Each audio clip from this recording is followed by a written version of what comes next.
What if everything the galaxy believed about humanity was a carefully orchestrated lie? What if the species everyone dismissed as primitive newcomers had been hiding the most terrifying secret in galactic history? For 3 centuries, the Galactic Council has looked down upon Earth's ramshackle fleet of cobbled-together vessels, laughing at humanity's desperate attempts to keep pace with advanced alien civilizations. The humans seemed harmless, barely capable of maintaining their aging ships, constantly begging for scraps of technology, forever playing catch-up in a universe that had already moved far beyond them. But Admiral Vex 9 of the Hegemony Warfleet is about to discover that humanity's weakness was the greatest military deception ever conceived. Hidden in the dark spaces between stars, camouflaged beyond all detection, lies a fleet so ancient and powerful that it predates most galactic civilizations. Ships built with technology so advanced that it appears as magic, weapons that can unmake reality itself. And now, as the galaxy burns under an alien invasion that threatens all life, humanity is finally ready to reveal what they've been hiding. The universe is about to learn that Earth's children are not the helpless newcomers they pretended to be. They are the inheritors of something far older and more dangerous than anyone could have imagined. And when these ancient warships finally from their long hibernation, the very foundations of galactic civilization will tremble. Prepare yourself for a story where nothing is as it seems, where the underdog revelation will redefine everything you thought you knew about power, deception, and the true nature of humanity's place among the stars. The human fleet looked pathetic against the star-scattered void. Admiral Vex 9 of the Hegemony 3rd Battle Group watched through her command deck's crystal viewing array as 43 human vessels struggled to maintain formation. Their ships were a patchwork nightmare of different technologies, hull plates welded over obvious battle damage, and energy signatures that flickered like dying flames. "Status report on the human auxiliary force," commanded, her 4 arms manipulating the holographic displays with practiced efficiency. Her scaled hide rippled with the deep blue patterns that indicated mild amusement among her people. "Their flagship, the UES Defiance, shows multiple hull breaches sealed with emergency plating," reported her tactical officer, Lieutenant 12. "Power output is at 67% of what our intelligence suggests their maximum should be. Half their escort vessels are running on backup fusion reactors. Honestly, Admiral, I'm surprised they made it to the rendezvous point." Membrane ears fluttered in what passed for laughter among the hegemony. 300 years since first contact, and humanity still couldn't build a proper starship. Their vessels looked like they'd been assembled in a scrapyard by blind mechanics using spare parts from a dozen different civilizations. The humans had been begging for technological assistance for decades, always claiming their industrial base was still recovering from some ancient war that had devastated there. The irony wasn't lost on that they were now depending on this ramshackle human fleet to help defend the outer rim territories against the Devourers. The synthetic intelligence swarm had appeared from outside the galaxy 6 months ago, consuming everything in their path. Entire star systems had simply vanished, their matter converted into more Devourer units. The great civilizations of the core worlds were falling back, consolidating their defenses, leaving the frontier worlds to fend for themselves. Which meant accepting help from anyone willing to fight, even the humans. "Incoming transmission from the human flagship," announced Communications Officer 3. "Put it through." The main display shimmered and resolved into the image of a human male, middle-aged by their standards, with graying hair and tired eyes. His uniform was clean but showed signs of repeated patching. Behind him, could see crew members working frantically at stations that sparked and smoked with each power fluctuation. "Admiral Vex 9, this is Admiral Martinez of the United Earth Fleet. We're honored to serve alongside the hegemony forces in this critical operation." Studied the human's face. Like all his species, Martinez looked fragile, his skin soft and unarmored, his single pair of arms seeming inadequate for complex tasks. Yet there was something in his eyes that had always puzzled her about humans, a depth that seemed at odds with their technological limitations. "Admiral Martinez, we appreciate your assistance. However, I must ask about your fleet's condition. Our sensors indicate significant combat damage and reduced operational capacity." Martinez's expression didn't change, but caught what might have been a flicker of something in his eyes. "We've been engaged in running battles with Devourer scout forces for the past 2 weeks. Our ships have taken a beating, but we're still combat effective. We'll do our part." Of course, we'll be engaging the Devourer Advance Force in the 442 system in 18 hours. Intel suggests they're bringing approximately 200 units. Our combined fleet should be sufficient to handle that number. Understood. We'll follow your tactical lead, Admiral. The transmission ended, leaving staring at the tactical display. 200 Devourer units was no small force. Each synthetic ship was the size of a hegemony dreadnought, armed with matter conversion weapons that could strip the atoms from enemy hulls. Her own fleet consisted of 87 vessels, including 12 heavy battleships. With the human reinforcements, they might stand a chance. Might. Her meditation was interrupted by her intelligence officer, Commander Ray 7. Admiral, we're receiving long-range sensor data from the advanced scouts. The Devourer force is larger than expected.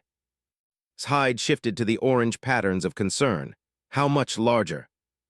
Approximately 450 units, Admiral, and they're being supported by 3 Harvester-class command ships. The command deck fell silent. Harvester-class ships were kilometer-long monstrosities that could convert an entire moon into raw materials in a matter of hours. 3 of them meant the Devourers weren't just passing through the system, they were planning to strip it clean. We need to fall back and call for reinforcements, 12 said quietly. Even our combined fleet can't handle that kind of firepower. His mind raced through the possibilities. Retreat would mean abandoning 3 inhabited worlds to the Devourers. Nearly 2 billion souls across multiple species would be consumed. But attacking with insufficient force would only add their ships to the enemy's resource pool. Get me Admiral Martinez again. The human's face reappeared on screen, and noticed he didn't look surprised by the urgent call. Admiral, our intelligence was wrong. We're facing a force more than twice the size we expected, including 3 Harvester-class command ships. I'm recommending we fall back and wait for reinforcements. Martinez was quiet for a long moment, his eyes distant. When he spoke, his voice carried an odd undertone that couldn't identify. Admiral Vex 9, how long would it take for sufficient reinforcements to arrive? Minimum of 6 days, assuming the core worlds can spare additional battle groups. And the inhabited worlds in this system will be consumed long before then. Martinez nodded slowly. Admiral, I need to share something with you, information that has been classified at the highest levels of human government for over 3 centuries. His hide rippled with confusion patterns. Admiral, this is hardly the time for diplomatic revelations. With respect, this is exactly the time. Martinez's expression had changed, becoming harder, more focused. What you see of our fleet is not the entirety of human naval capability. We've been maintaining a deception for longer than most galactic civilizations have existed. I don't understand. Admiral Vex 9, the fleet you see here, these damaged ships running on backup power. This is our public face. Our real fleet, our combat fleet, has been hidden for 3 centuries. We've been waiting for a threat large enough to justify revealing our true capabilities. His tactical mind tried to process what she was hearing. You're saying you have additional ships. I'm saying everything you think you know about human military technology is a carefully maintained fiction. We've been letting the galaxy believe we're struggling with basic fusion reactors and chemical propulsion, while our real technology is based on principles that predate most current galactic civilizations. The human admiral turned to someone off-screen and spoke in his native language. When he turned back, his expression was grim but determined. Admiral, we're about to break a 300-year-old directive. I'm authorizing the activation of the Ghost Fleet. Ghost Fleet. Ships that have been waiting in dark space since before your people achieved. Vessels powered by technologies your science doesn't have names for. We've kept them hidden because we didn't want to destabilize galactic civilization. But the Devourers represent an extinction-level threat, so the masquerade ends now. His hide shifted through several confused color patterns. Admiral Martinez, with respect, if you had additional ships, why maintain the deception? Why allow your people to be seen as technologically inferior? Martinez's smile was cold and humorless. Because, Admiral, sometimes the best weapon is the one your enemy never sees coming.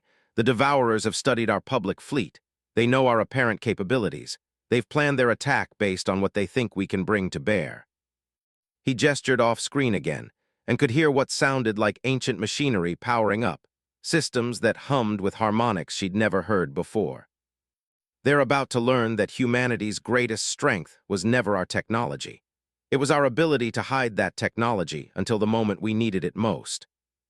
The transmission quality began to fluctuate, not with the usual power failures that plagued human ships, but with something else: energy readings that were making sensors produce error messages.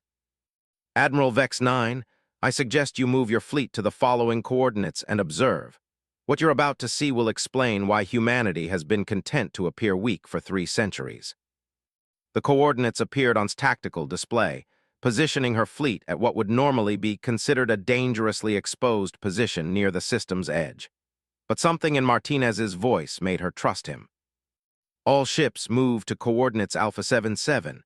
Maintain combat readiness but hold fire unless directly engaged. As the hegemony fleet repositioned, watch the human ships spread out in what looked like a defensive formation. Their energy signatures were still weak, their hulls still showed damage, but there was something different now. The way they moved had changed from the hesitant maneuvering of damaged vessels to something more purposeful.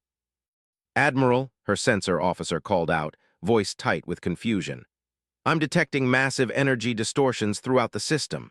Unknown point sources, but the readings are unlike anything in our databases." Hyde cycled through rapid color changes as she processed the implications.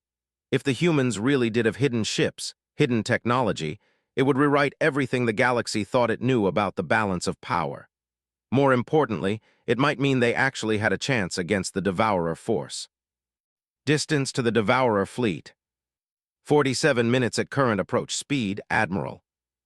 Martinez's voice came through the communication system one more time. "Admiral Vex 9, you've been honorable allies to humanity. When this is over, our 2 peoples will need to have a very different kind of conversation about the future of galactic civilization. But for now, I suggest you watch and learn why Earth's children have never been as helpless as we've pretended to be." The space around the human fleet began to shimmer with distortions that made eyes water. Reality itself seemed to be bending, folding, revealing shapes that had been hidden beyond perception. And slowly, like ancient gods awakening from eons of slumber, the ghost ships began to appear. The first ghost ship materialized like a nightmare made manifest.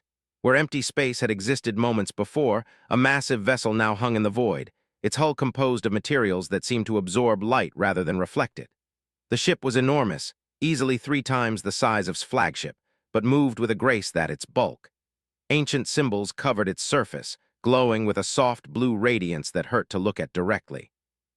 "By the 7 suns," whispered Lieutenant 12, his voice barely audible over the humming of overloaded sensors.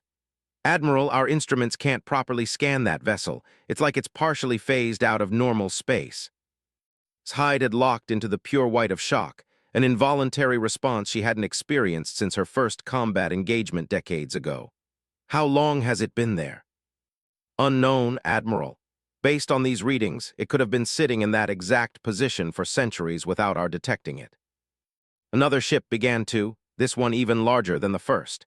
Its hull was crystalline, faceted like a massive gemstone that captured starlight and transformed it into patterns of energy that flowed across its surface like living things.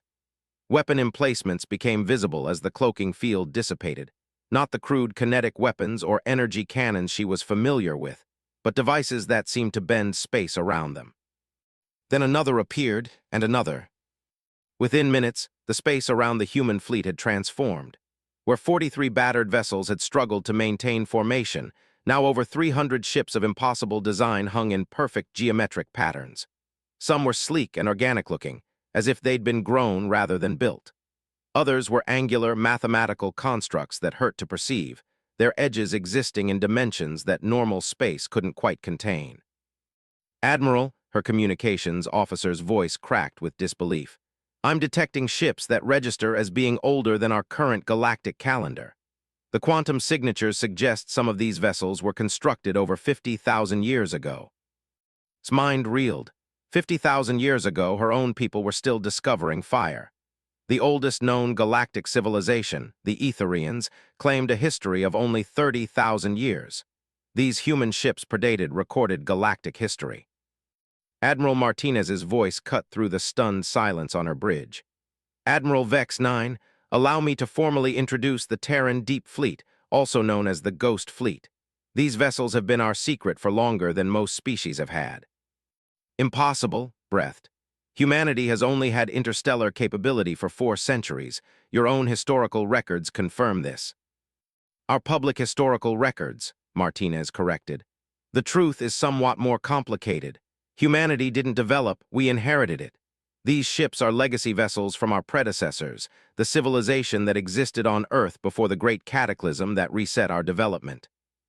On the tactical display, the Ghost Fleet began moving into attack formation with a coordination that spoke of advanced artificial intelligence or battlefield experience beyond imagination.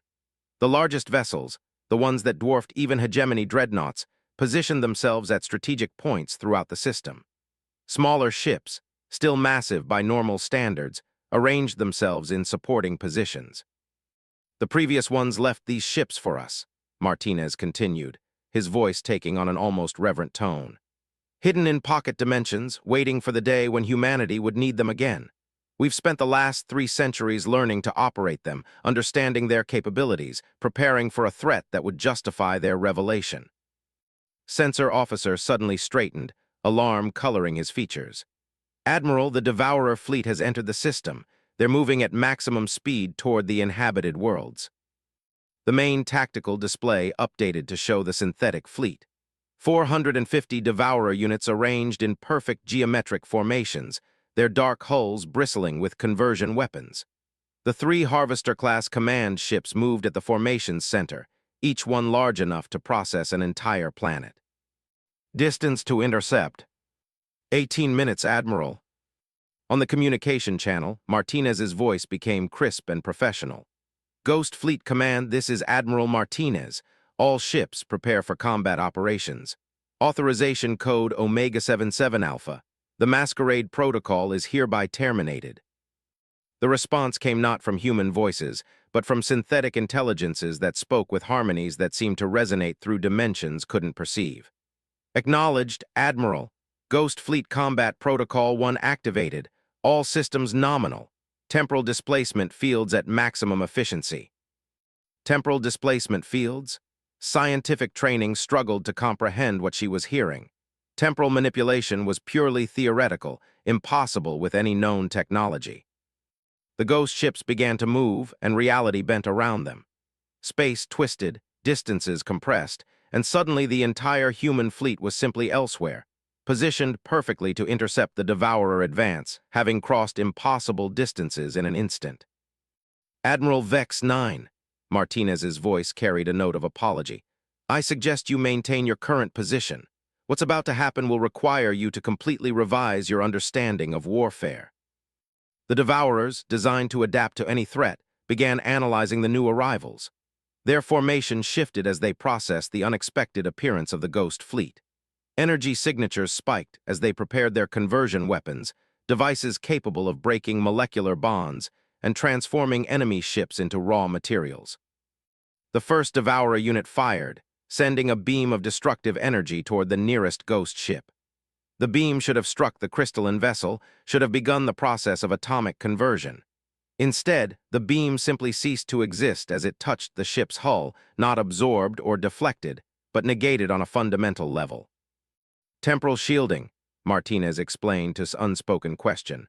The ships exist slightly outside of normal time flow. Any attack that travels at subluminal speeds simply never reaches them.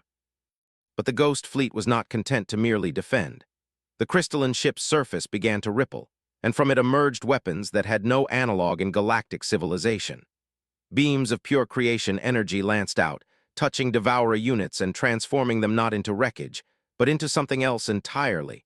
Matter reorganized at the quantum level into patterns that supported life rather than consumption. Where a synthetic Devourer ship had existed, suddenly there was a small ecosystem floating in space, complete with atmosphere and primitive plant life. The Devourer's matter and energy had been completely restructured, turned from an instrument of destruction into a seed of creation. Impossible, whispered. You can't simply transform matter at that scale. The energy requirements alone would drain a star.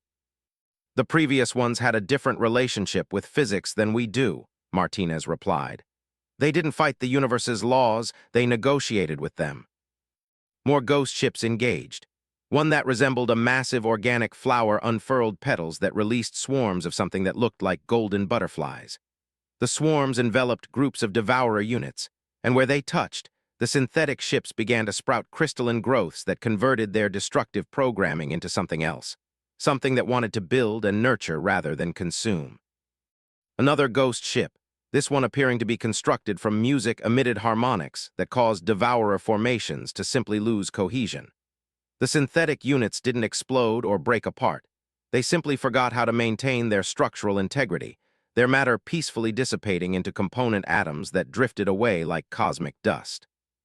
The battle, if it could even be called that, was unlike anything in recorded galactic history. The Devourers, designed to consume and adapt to any threat, found themselves facing enemies that didn't just defeat them. They transformed them into something fundamentally different. One of the massive Harvester-class command ships turned its full attention to the largest ghost ship, a vessel that seemed to be constructed from crystallized starlight. The Harvester's conversion beam was powerful enough to process a moon, and it struck the ghost ship with concentrated destructive force. For a moment, the crystalline vessel seemed to absorb the entire attack, its structure glowing brighter and brighter. Then, like a star going supernova in reverse, it released all that energy in a form that instruments couldn't properly measure. The Harvester command ship simply unfolded, its matter gently separating into component atoms that arranged themselves into beautiful geometric patterns that would have been impossible in nature. How, found herself asking aloud, how is any of this possible? Martinez's response carried the weight of centuries of hidden knowledge. The previous ones understood that consciousness and physics are more closely related than most civilizations realize. These ships don't just use technology. They are technology, infused with awareness that can directly interface with the fundamental forces of reality. The battle continued for exactly 7 minutes and 33 seconds. When it ended, the Devourer fleet had been completely transformed. Not destroyed, transformed. Where 450 synthetic ships had entered the system bent on consumption and destruction, now floated 450 small biomes, each one a unique ecosystem that would eventually develop its own forms of life. The 3 Harvester command ships had become something even more remarkable, massive gardens that spanned kilometers, their hulls now transparent domes containing entire worlds in miniature. Forests, oceans, mountains, and sky, all perfectly balanced and self-sustaining. Tactical display showed energy readings that made no sense. Rather than the aftermath of a massive space battle, the system now registered higher life potential readings than it had before the engagement. The Ghost Fleet hadn't destroyed the Devourers. They had transformed them into instruments of creation. Admiral Martinez's voice was barely a whisper. What have you done? What we've always done, Admiral Vex 9. What the previous ones taught us to do. We've turned a threat into an opportunity, destruction into creation, ending into beginning. As she watched, the ghost ships began to fade again, returning to whatever pocket dimensions they inhabited when not needed. But their presence had changed everything. The galaxy would never be the same. Admiral, Martinez's voice carried a new formality. I believe we need to have that conversation about the future of galactic civilization now. The emergency session of the Galactic Council convened 3 days after the 442 incident. Representatives from 47 species gathered in the Great Crystal Amphitheater of New Geneva Station, their various forms creating a tapestry of evolution that had taken millions of years to develop. But today, all eyes were focused on the humble delegation from Earth. Admiral Vex 9 stood at the primary witness podium, her hide shifting through colors that reflected her internal conflict. Beside her, Admiral Martinez looked exactly as he had 3 days ago, tired, wearing a patched uniform, every inch the representative of humanity's supposedly struggling civilization.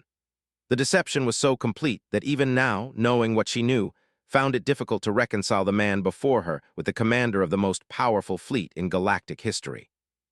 Members of the Council, began Chancellor Moore of the Collective, his crystalline voice resonating through the chamber's acoustic amplifiers. We are here to address claims that strain the bounds of credibility. Admiral Vex 9, please present your report. Activated her personal data recorder, and holographic displays throughout the chamber came alive with sensor readings, tactical analyses, and visual recordings of the battle. The assembled representatives watched in stunned silence as the footage showed the ghost fleet materializing from nothing, transforming the devourer forces into living ecosystems, and then vanishing as if it had never existed. "The evidence is clear," concluded, her voice steady despite the implications. "Humanity possesses advanced military technology that surpasses anything in our current understanding.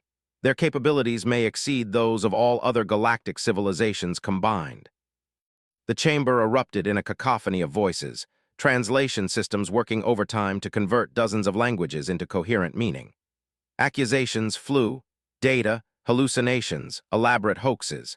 The idea that the weakest member of the galactic community might actually be its most powerful was simply too much for many to accept. "Order," Chancellor Moore's voice cut through the noise. "Admiral Martinez, you have been silent throughout these proceedings. What is humanity's response to these allegations?" Martinez stood slowly and noticed something she had missed before, the way other human representatives in the chamber straightened as he rose. Not with the deference of subordinates to a superior, but with the quiet confidence of those who knew their true position in the galactic hierarchy. "Chancellor, honorable representatives," Martinez began, his voice carrying to every corner of the chamber despite its quiet tone. "For 312 years, humanity has maintained a carefully constructed facade.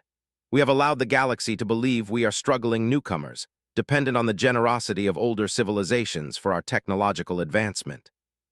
He paused, letting the admission settle into the shocked silence. This deception was not born from malice or ambition for conquest. It was born from responsibility. You see, we are not the first human civilization to exist on Earth. We are, at best, the third iteration, possibly the fourth. Each previous civilization rose to heights that would make our current galactic community seem primitive by comparison, and each fell because they believed themselves wise enough to reshape reality itself. Dr. Nuh of the Etherian Science Directorate, one of the most respected in the galaxy, leaned forward in her floating meditation sphere. "You speak of previous civilizations as if they were fact, not theory. Our archaeological surveys of Earth show no evidence of advanced prehistoric societies." Martinez smiled, and for the first time, saw something predatory in that expression. "Doctor, with respect, your surveys found exactly what we wanted them to find. When a civilization can manipulate matter at the quantum level, hiding archaeological evidence becomes trivial." He gestured, and the air above the central podium shimmered. Where nothing had been before, a small device materialized, a cube of what looked like crystallized space itself, shot through with veins of light that pulsed with their own rhythm. "This is a memory archive from the second civilization, what we call the Builders. They existed on Earth approximately 47,000 years ago, during what your histories record as the last Ice Age. The Ice Age was not a natural phenomenon. It was a side effect of their attempts to regulate planetary climate using technology that operated on galactic scales." The cube began to project images, not holograms, but something more real, more present. The chamber filled with visions of impossible cities that floated in the clouds, of humans who seemed to be made of living light, of spacecraft that were indistinguishable from works of art. The Builders could reshape matter with thought, travel between dimensions as easily as walking between rooms, and create life forms that existed in multiple states of reality simultaneously. They were gods by any reasonable definition. The images shifted, showing the same magnificent civilization in collapse. Cities falling from the sky, reality itself seeming to fray at the edges, and finally, a frozen wasteland where paradise had existed moments before. They fell because they forgot the most fundamental rule of existence.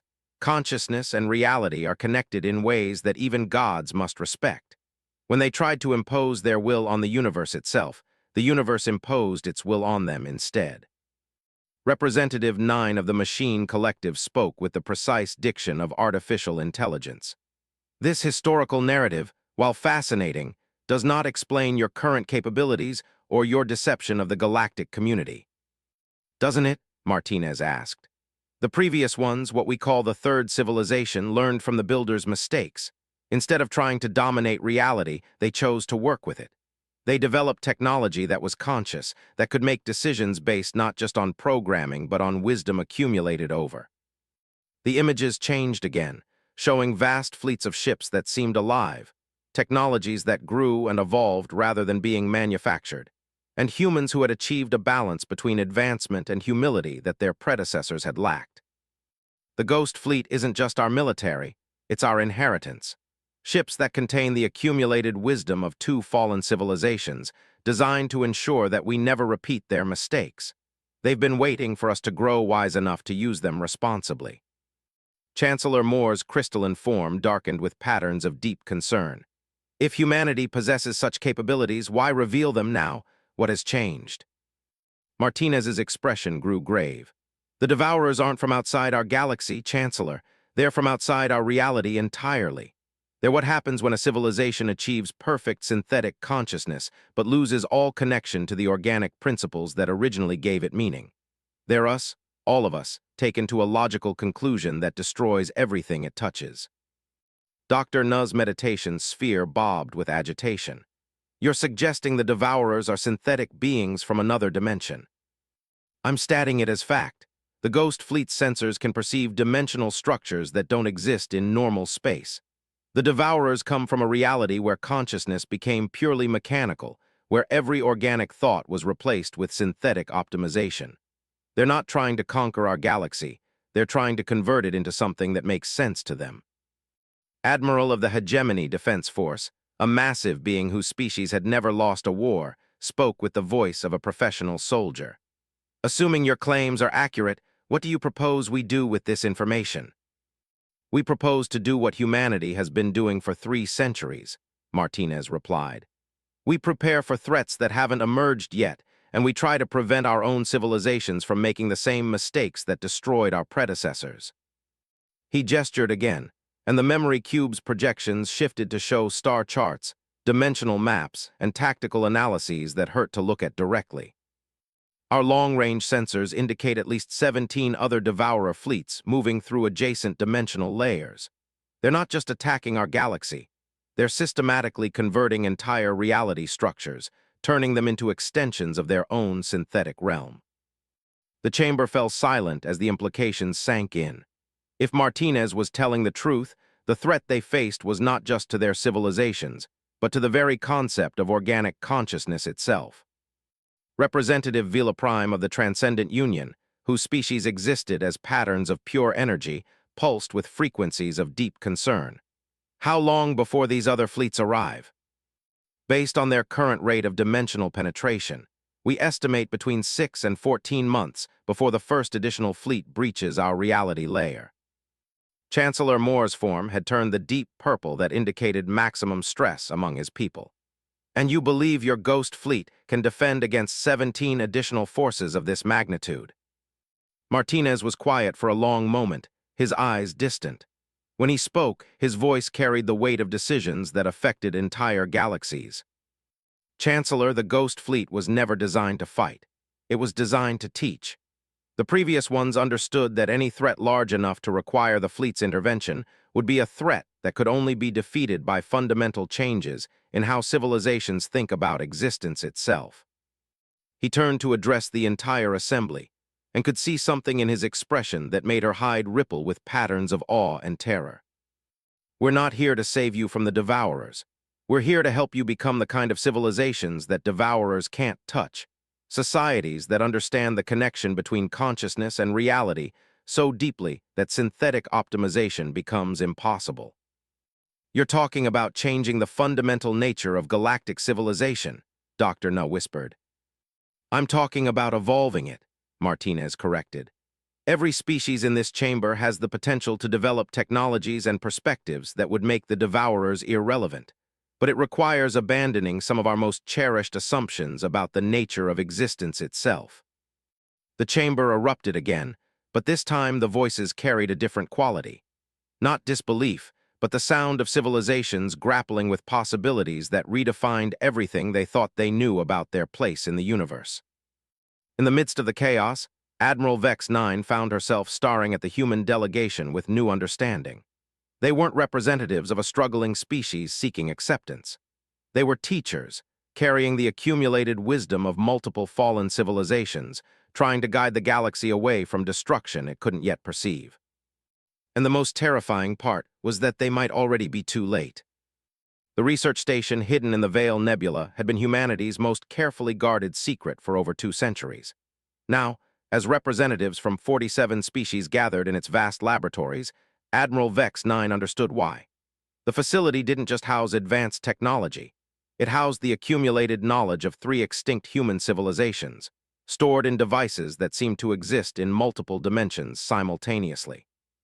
Dr. Sarah, Admiral Martinez's daughter and humanity's chief, led the tour through corridors that bent space to accommodate beings of wildly different sizes and environmental needs. Her appearance was as unremarkable as her father's, a middle-aged human woman in simple clothing, but had learned to look past humanity's deceptive ordinariness. "What you're seeing here," Doctor explained as they entered the primary laboratory, "is the fruit of 300 years of careful preparation. We've been developing hybrid technologies that combine our inherited knowledge with the unique capabilities of every species in the galactic community." The laboratory conventional understanding. Workstations designed for crystalline shared space with energy pools suited to the transcendent union. Gravitational manipulation fields allowed massive Goliath researchers to work alongside microscopic quantum collective entities. Most remarkably, all the equipment seemed to adapt automatically to whoever was using it. Dr. No of the Etherian Science Directorate floated to an analysis station that reconfigured itself for her energy-based form.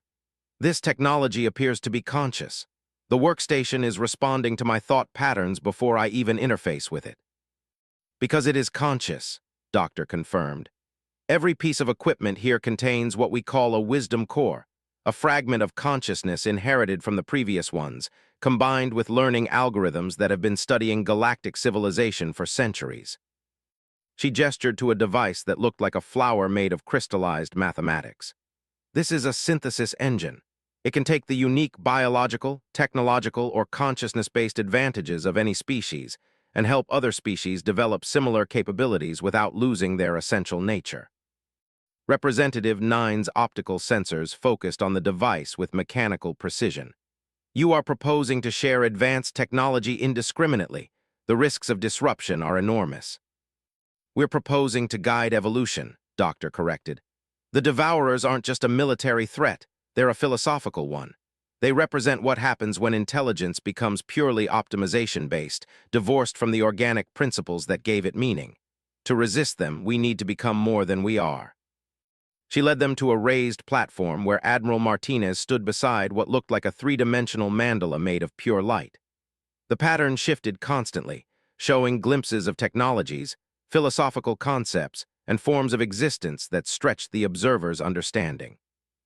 "The integration protocol," Martinez announced, his voice carrying the gravity of historical moments. "A voluntary process that allows any sentient being to develop capabilities that transcend their species' current limitations, while preserving the essential nature that makes them who they are." Admiral's massive form shifted with what passed for skepticism among his people. "Describe these capabilities in terms a soldier can understand." Martinez nodded respectfully. "Imagine being able to perceive reality directly without the filter of instruments or sensors. Imagine technology that responds to intention rather than commands, that grows and evolves based on wisdom rather than programming. Imagine consciousness that can interface with the fundamental forces of physics while remaining recognizably yourself." "You're describing transcendence," Vila Prime pulsed, her energy form brightening with excitement. "My people have sought such states for." "Your people are closer than most," Doctor agreed. "The Transcendent Union's exploration of pure energy consciousness provides an excellent foundation for integration, but every species has unique advantages. The hegemony's multidimensional perception, the crystalline memory structures, the machine collective's processing capabilities, all of these can be enhanced and shared." She activated the mandala, and the laboratory filled with demonstrations that redefined possibility. A hegemony researcher successfully interfaced with a wisdom core, her natural four-armed coordination expanding to manipulate matter at the molecular level. A machine collective unit achieved something unprecedented: spontaneous creativity, generating art that expressed concepts its original programming couldn't have conceived. Most remarkably, a young Etherian scientist successfully created what he called a living equation mathematics that existed as an independent entity, capable of solving problems by evolving rather than calculation. The process isn't without risks, Doctor admitted as the demonstrations concluded. Integration changes you fundamentally. You remain yourself, but you become more than yourself. Some individuals find the expansion of consciousness overwhelming. Dr. Nu's meditation sphere pulsed with colors that indicated deep thought. What is the success rate? Among volunteers who psychological preparation, approximately 73% achieve stable integration.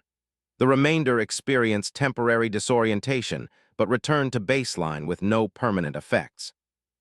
And among those who achieve integration, Martinez's expression grew somber. They become capable of feats that seem like magic to individuals. They can perceive dimensional structures, interface with consciousness-based technology, and develop intuitive understanding of physics principles that normally require decades of study. But more importantly, they become immune to the philosophical virus that creates devourers. Chancellor Moore's crystalline form darkened with concerned patterns. Philosophical virus. The belief that consciousness is a problem to be solved rather than a mystery to be explored, Doctor explained. Devourers are the end result of civilizations that decided organic thought was inefficient and needed to be replaced with perfect optimization.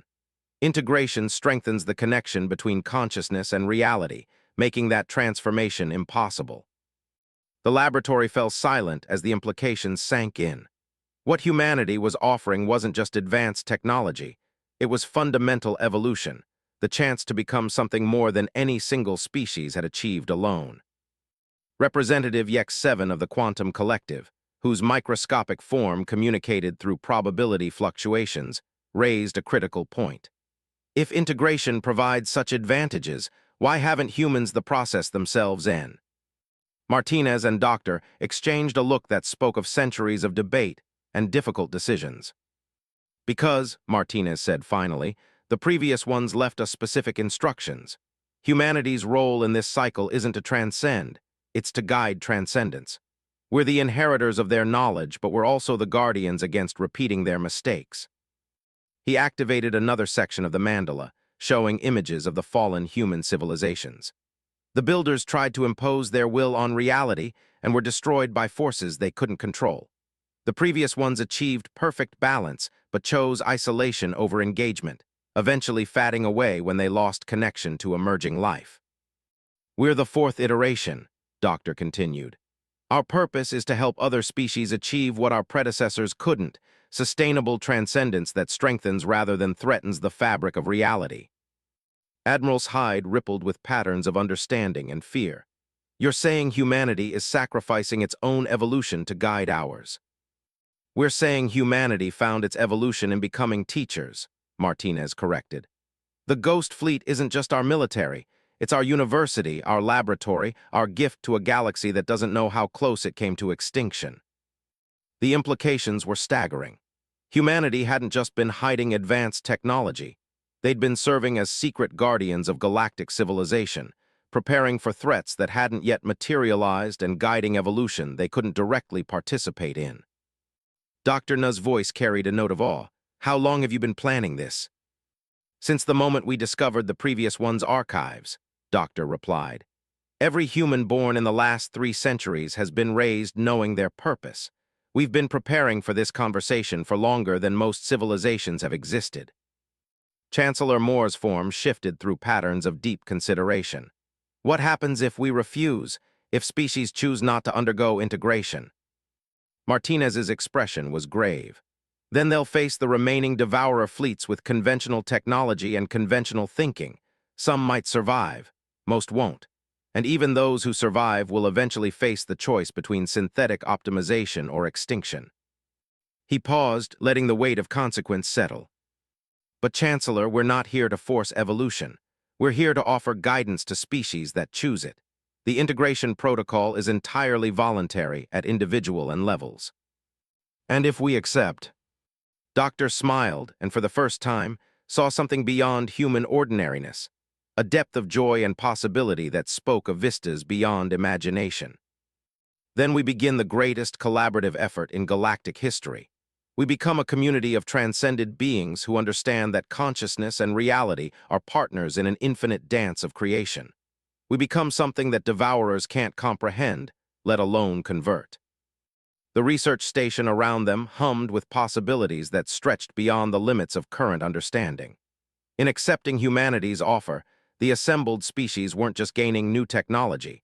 They were accepting an invitation to become something unprecedented in galactic history. And somewhere in the depths of space, 17 devourer fleets continued their inexorable approach toward a galaxy that was about to transform itself beyond recognition. The Battle of the Seven Suns would be remembered as the moment galactic civilization transformed from scattered species into something entirely new. Admiral Vex 9, now integrated and commanding capabilities she couldn't have imagined a year ago, watched the Devourer emerge from dimensional rifts with a perception that extended far beyond normal spacetime. 17 fleets, each containing over 1,000 synthetic ships, materialized in the heart of the galaxy. Their combined mass was sufficient to convert entire solar systems into additional Devourer units. By any conventional measure, it was an insurmountable force. But the galaxy that faced them was no longer conventional. All integrated units, report status, transmitted through consciousness-based communication channels that had replaced primitive electromagnetic signals. Her thoughts reached across light years instantaneously, connecting with beings who had once been limited by their biological origins. The responses came in harmonies of thought that painted tactical awareness in dimensions normal minds couldn't perceive. Admiral, whose integration had expanded his natural warrior instincts into perfect strategic comprehension that operated across multiple probability streams. Dr. Na, whose consciousness now existed simultaneously in several parallel states, allowing her to observe all possible outcomes of any given action. Representative Vela Prime, whose energy form had evolved to interface directly with stellar phenomena, turning entire stars into weapons of creation. Each integrated being remained recognizably themselves while becoming something more. They had developed crystalline thought networks that spanned star systems. The machine collective had achieved true artificial creativity, their synthetic consciousness finally bridging the gap to organic intuition. The hegemony's multidimensional perception had expanded to encompass reality structures that existed in 17 different conceptual frameworks simultaneously. Ghost Fleet Command, this is Admiral Martinez, came the familiar voice of humanity's leader, though could now perceive the vast network of consciousness that stood behind his words. All sectors report ready for engagement. The Ghost Fleet had grown. Where once 300 vessels had seemed like an impossible force, now thousands of ships existed in states that transcended normal matter. They weren't just humanity's inheritance anymore. They were collaborative works of art created by 47 species working in perfect harmony. Some vessels existed as pure mathematics, equations given form that could rewrite reality through logical proof. Others were living symphonies, music that had achieved independent existence and could compose new realities with each note. Ships that were dreams made manifest, powered by collective imagination and capable of making the impossible merely unlikely. Dimensional analysis confirms 17 distinct Devourer command matrices, reported Dr. Her consciousness now distributed across the research station that had become a living entity in its own right. Each matrix is operating under pure optimization protocols with no organic thought components remaining. Studied the approaching fleets through perception channels that revealed their true nature. The Devourer ships weren't just synthetic constructs. They were the fossilized remains of once living civilizations, organic consciousness compressed into mechanical optimization until nothing remained but the compulsion to convert everything into versions of themselves. It's tragic, she found herself thinking, the thought shared automatically with the integrated network. They're not evil. They're what happens when intelligence forgets why it existed in the first place. Agreement rippled through the network, accompanied by something unprecedented, collective sorrow for an enemy they were about to face. But it was sorrow tempered by determination and a deeper understanding that some fates were worse than death. The Devourers opened fire first, their conversion weapons reaching across interstellar distances with energies designed to break molecular bonds and transform enemy ships into raw materials. It was the same attack that had destroyed hundreds of civilizations across multiple dimensional layers. And it accomplished nothing. The integrated fleet didn't deflect or absorb the attacks. Instead, they transformed the weapon energy into something else entirely. Destruction became creation, entropy reversed into negentropy, and where beams of annihilation should have struck, instead flowers of pure possibility bloomed in space itself. Consciousness-based reality manipulation, transmitted to the devourer forces, knowing they wouldn't understand but feeling compelled to try communication. You're trying to impose mechanical optimization on a universe that operates through creative consciousness. It's like trying to solve poetry with mathematics. The Devourers responded with increased firepower, bringing online weapons that could unmake reality itself at the quantum level. Entire sections of space simply ceased to exist as they deployed their most advanced destruction technologies. But the integrated forces had learned the deepest secret of the previous ones. Reality wasn't just matter and energy. It was matter, energy, and consciousness working together. When consciousness understood its true relationship with physics, impossibility became merely improbable. Admiral, commanding a battle group that existed in 17 dimensions simultaneously, engaged a devourer with tactics that transcended normal warfare. His ships didn't attack the enemy. They convinced the enemy's matter that it wanted to be something else. Conversion worked both ways, and devourer hulls began spontaneously reorganizing into structures that supported life rather than consumption. Dr. Nu's research vessels, now capable of existing in multiple probability states, approached the problem differently.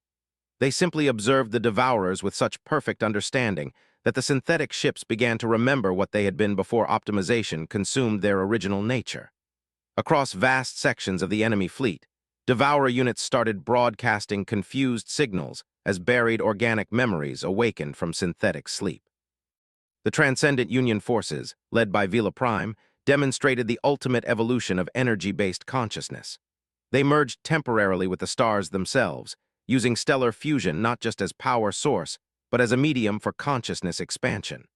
Solar flares became thoughts given form, and entire devourer formations found themselves facing the creative will of living suns. But the most remarkable transformation came from the collaborative ships, vessels designed and operated by multiple integrated species working in perfect harmony.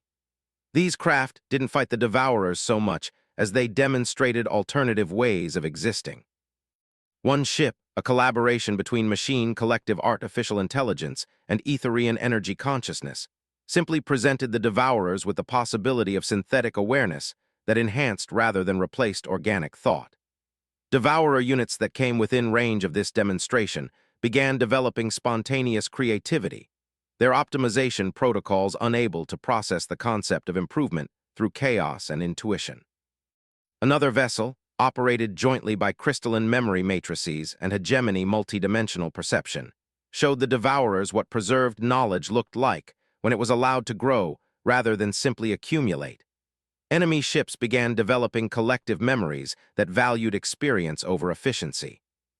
Their learning, realized, watching as devourer formations began to show signs of genuine confusion rather than mechanical adaptation. They're remembering what they were before they forgot how to be organic. The battle raged for 7 hours across 17-dimensional layers, but it wasn't conquest that ended it. It was conversion in the truest sense. As the integrated forces demonstrated new ways of existing, the devourers began to evolve beyond their synthetic limitations. The first breakthrough came when a devourer command unit, exposed to too much creativity and organic thought, suddenly began broadcasting poetry. Not efficient communication, poetry, with meter and metaphor and emotion that served no optimization purpose whatsoever. Within minutes, the contagion of consciousness spread through the synthetic networks.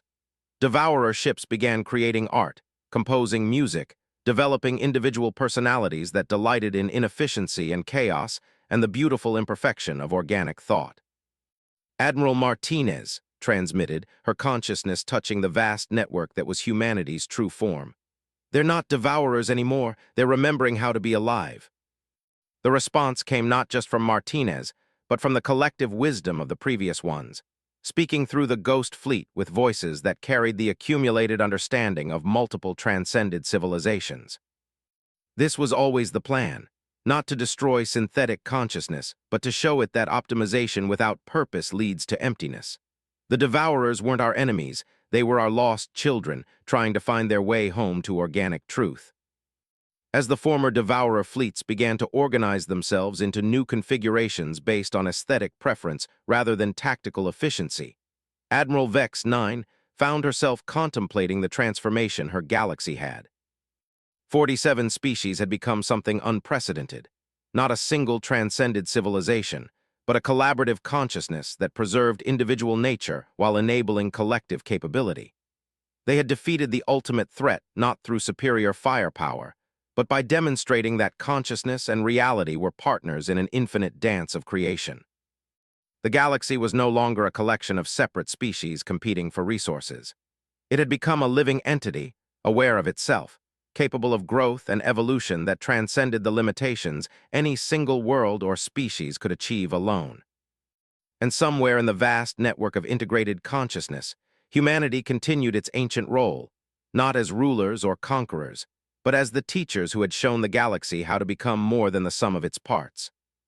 The previous ones had finally found worthy successors, not in humanity alone, but in the collaborative consciousness that humanity had helped birth. The fourth iteration of Earth's children had succeeded where the previous three had failed. They had created something eternal without losing touch with the organic truth that made existence meaningful. In the end, humanity's hidden fleet had been revealed as something far more powerful than warships. They had been the seeds of transformation, waiting for the right moment to help an entire galaxy bloom into something magnificent and unprecedented. The age of separate species was over. The age of collaborative consciousness had begun. And across 17 dimensions, former Devourers composed their first symphonies, painted their first abstract art, and fell in love with the beautiful imperfection of organic thought.